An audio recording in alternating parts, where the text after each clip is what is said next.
Are they ones he's taken? Well...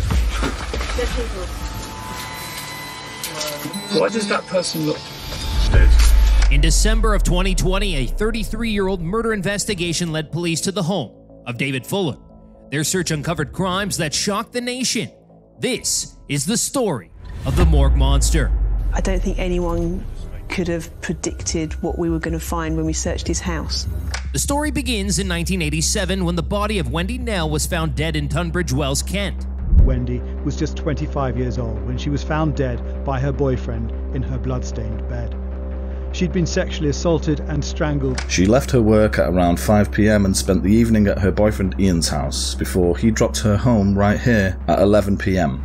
This was the last time that Wendy was seen alive. This was a picture she asked me to take, to say that's a picture of starting my new life.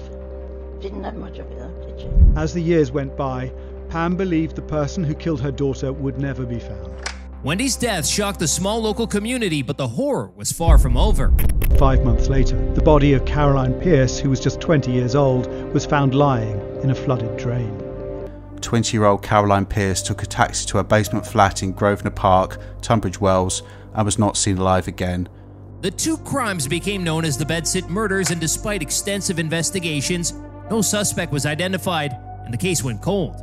For decades, the murders went unsolved, with the DNA sample found at the crime scene failing to find a match. The major breakthrough came in 2019 when new developments allowed forensics teams to check for profiles of people who might be related to the killer. DNA comparisons linked to crimes to 1,000 names, which was then shortened to 90 priority names who could have carried out the murders. Finally, in 2020, the possible culprits were narrowed down, leaving just one man, 66-year-old electrician and father of 3, David Fuller.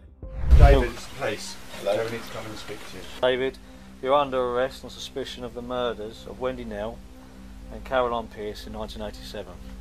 Do you understand? Police arrested Fuller in 2020, taking him into custody, but it was the search of his home that revealed the true extent of his crimes. On the back of his chest of drawers, it looks like he's got some hard drives in there, I would say. During his time working as a hospital electrician, David Fuller had recorded himself having sex with over 100 corpses in the hospital morgue. It was during a search of his house that they discovered Fuller had been recording himself sexually abusing dead bodies and possessed extreme pornography. David Fuller had a swipe card for the mortuary because he sometimes needed to do maintenance work there. As well as numerous pieces of evidence linking Fuller to the 1987 murders, a staggering amount of evidence was found of his crimes against the deceased, with his victims' ages ranging from 9 to 100 years old. They found 800,000 images and 504 videos on one hard drive. He'd even noted the names and ages of all of his victims. There are evil, sadistic individuals that have come across, and then there's David Fuller, who his actions just speak for themselves. There are no words for him. Evidence was found from just 2 days before he was arrested showing Fuller engaging in sexual activities with dead bodies. November of 2022, Fuller pleaded guilty to 2 charges of murder and an additional 16 offenses related to necrophilia. I am admitting the offences, but I don't really want to go into detail. Sexually penetrating the corpses. I admit they're offences. Yeah, okay. They were able to identify that he had sexually abused at least 102 dead bodies between 2008 and 2020. Finally, after over 30 years of waiting, the families of Wendy Knell and Caroline Pierce finally saw justice served. We've been hoping and hoping and hoping for years. And now it's just come. And it's not going to sink in for a little while.